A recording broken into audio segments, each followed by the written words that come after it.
Amid a new wave of escalatory rhetoric, Iran's supreme leader Mujtaba Khamenei is painting a vision of a Middle East without American influence and without Israel in the years ahead. Yet, despite the fiery rhetoric, Washington and Tehran find themselves once again at the same negotiating table, a table where sanctions, diplomacy, economic pressure, and the aftermath of confrontation are all weighed against the balance of gains and losses. For Iran, the stakes are existential. Tehran enters this phase under immense pressure, an economy battered by sanctions, growing domestic hardship, and mounting reconstruction costs following the recent conflict. As a result, Iran's priorities now revolve around three key objectives: consolidating internal control, regaining access to frozen assets abroad, and rebuilding its military capabilities.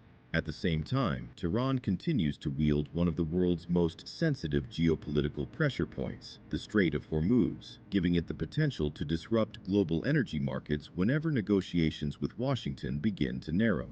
For the United States, however, the risks are viewed more as short-term and strategic. From Washington's perspective, the confrontation, alongside Israel, has not yet achieved its core objective, permanently curbing Iran's nuclear ambitions.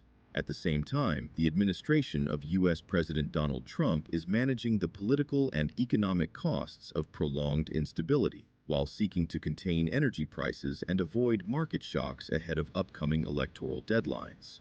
Although Washington has intensified military pressure, the objective of dismantling Iran's nuclear program still appears far from being achieved.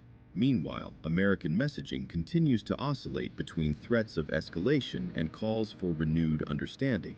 As for Israel, the calculations appear even more complex. Israeli leaders are seeking an agreement that irreversibly eliminates the Iranian nuclear threat, fearing that any compromise leaving Tehran room to maneuver could ultimately allow it to rebuild its regional influence. For that reason, Israel continues to push for sustained military and political pressure to keep the confrontation active.